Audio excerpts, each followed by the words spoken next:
नमस्कार दोस्तों, स्वागत है आपका फार्मर ओक्स के यूट्यूब एजुकेशनल चैनल में। आज के वीडियो लेक्चर में हम डिटेल में स्टडी करेंगे मेगा पेन कैप्सूल्स के बारे में। तो हम सीखेंगे उसके बारे में डिटेल में कि ये मेडिकेशन जो है वो कौन से अलग अलग बीमारियों में यूज की जाती है, साथ ही जानी कि उसका डोज वगैरह क्या है, उसकी प्राइस वगैरह क्या रहती है, साइड इफेक्ट्स क्या हो सकते हैं एंड वार्निंग एंड कॉन्ट्राइंडिकेशंस के बारे में डिटेल में सीखेंगे आज के लेक्चर में मेगा पेन मेडिसिन के बारे में।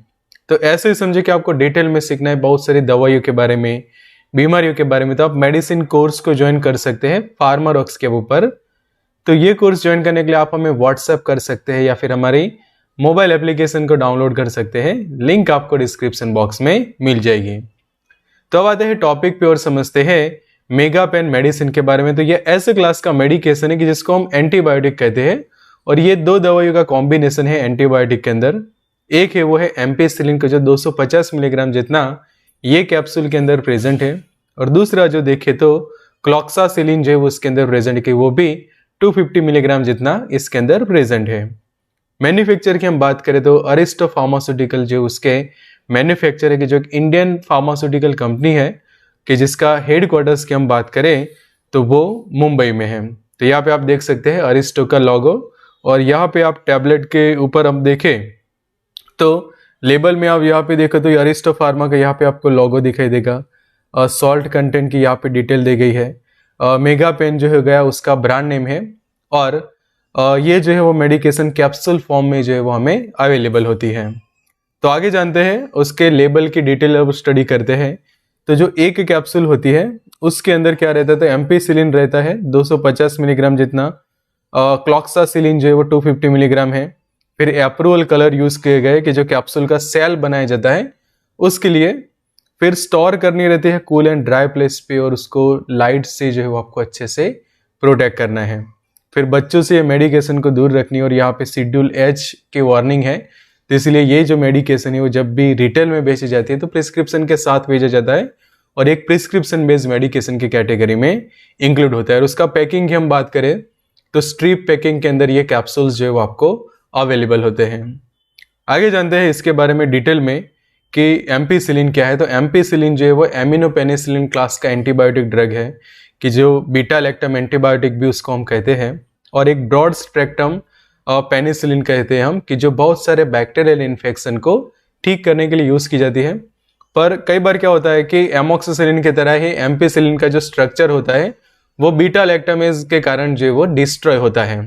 तो इसी के कारण उसको कॉम्बिनेशन में दूसरे मेडिकेशन के साथ यूज किया जाता है कि जो बीटा लैक्टम की एक्टिविटी को कम कर देता है, कि वो है क्लॉक्सासिलिन के, वो भी एक सेमी सिंथेटिक एंटीबायोटिक है, और जो बीटा लैक्टमेज प्रोड्यूस करते हैं बैक्टीरिया उसकी इफेक्ट को ये इनहिबिट कर देता है, कि उसी के कारण क्लॉक्सासिलिन जो है वो कॉम्बिनेशन में यूज किया जाता है एम्पिसिलिन के साथ। आगे जानते हैं तो इसके यूज वगैरह समझ लेते हैं। तो सबसे पहले ये ईयर इन्फेक्शंस को ठीक करने के लिए यूज किए जाते हैं। मतलब कि समझो कि आपको कान में इन्फेक्शन हुआ है, वहाँ पे पस फॉर्मेशन हो रही है, इन्फेक्शन हो रहा है कान में, तो उस दौरान समझो कि आप दूसरे कोई एंटीबायोटिक नहीं ले पाते, तो ये ऑप्शन काफ़ी अच्छा रहता है मेगा पेन का। उसी तरह से दांतों में इन्फेक्शन हुआ है, वहाँ पे सड़न हुई है और इन्फेक्शन हो चुका है बैक्टीरियाज के कारण, और मसूड़ों में सूजन आ गई है, काफ़ी ज़्यादा दर्द हो रहा है, स्वेलिंग वगैरह भी हो चुकी है, तो वो कंडीशंस को ठीक करने के लिए भी ये मेडिकेशन को जो वो हम यूज़ कर सकते हैं।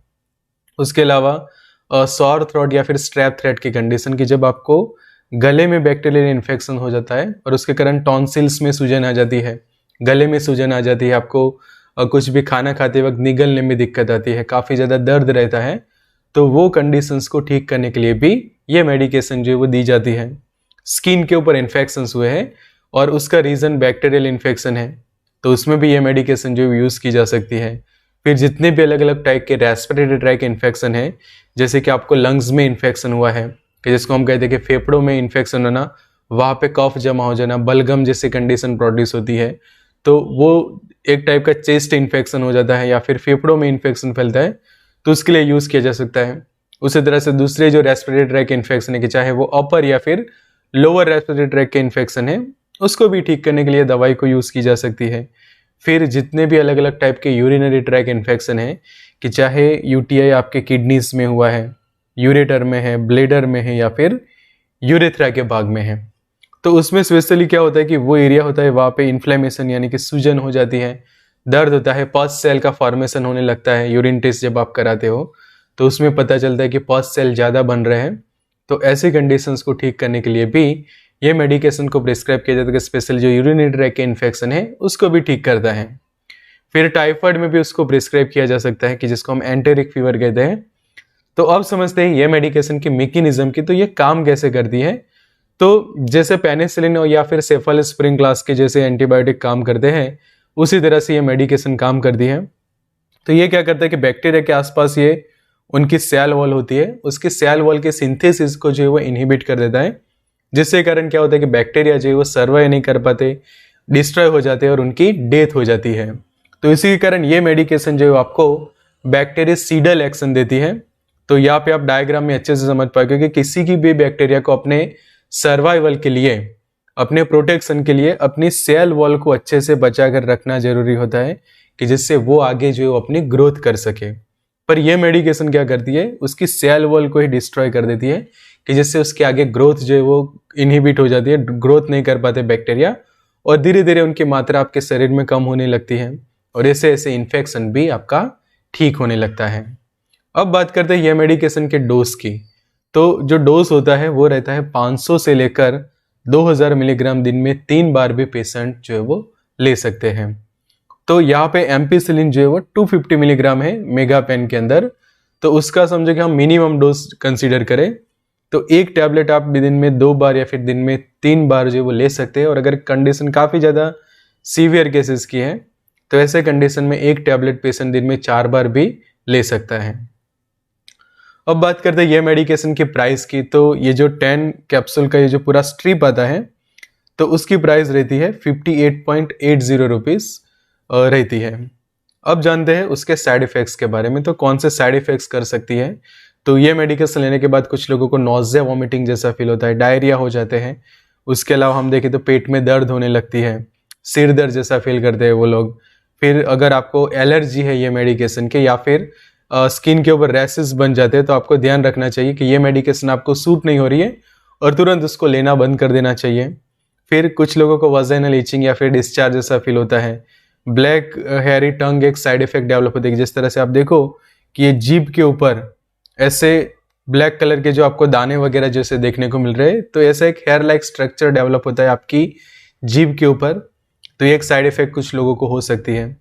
फिर वार्निंग्स अब समझ लेते हैं ये मेडिकेशन की कि समझ लो कि आपको पेनिसिलिन की एलर्जी है तो ये मेडिकेशन को आपको नहीं लेनी है, बिकॉज ये एमिनो पेनिसिलिन क्लास के एंटीबायोटिक है। जैसे एमॉक्सिसिलिन है उसी तरह से ये एम्पिसिलिन है, तो ऐसे कंडीशन में उसको यूज़ नहीं करनी चाहिए।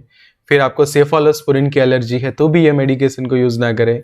फिर किसी का लीवर खराब है या फिर फैटी लीवर की कंडीशन है, लीवर सिरोसिस की कंडीशन है या फिर किसी भी तरह की लीवर डिसीज है आपको, तो भी ये एंटीबायोटिक को यूज़ ना करें। उसी तरह से आपको रीनल डिसीज है, मतलब कि आपके किडनीज खराब है या फिर किडनी फेलियर के आप पेशेंट है, तो भी ये मेडिकेशन को यूज़ नहीं करनी चाहिए।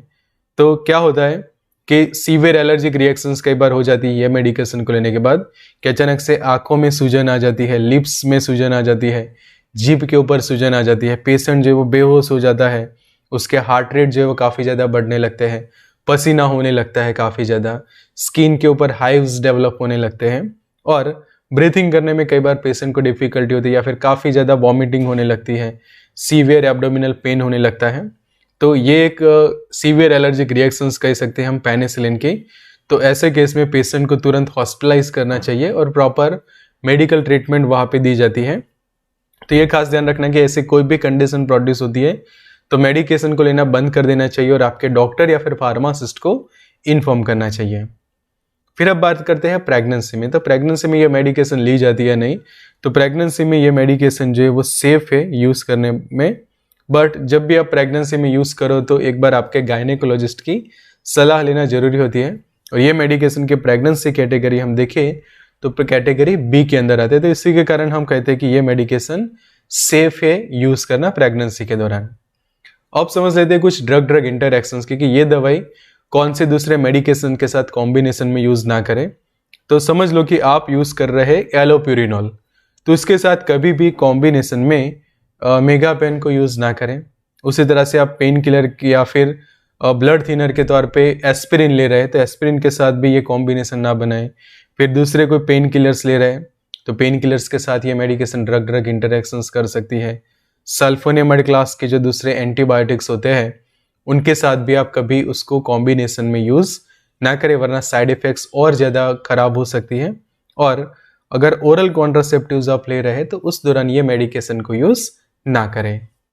तो ऐसे ही डिटेल में समझा है नहीं किसी भी दवाई के बारे में तो आप मेडिसिन कोर्स को ज्वाइन कर सकते हैं कि जैसे हमने आज यहाँ पे ये मेडिकेशन की डिटेल स्टडी की, ऐसे ही बहुत सारी दवाइयों के बारे में आप सीख सकते हैं हमारे मेडिसिन कोर्स में।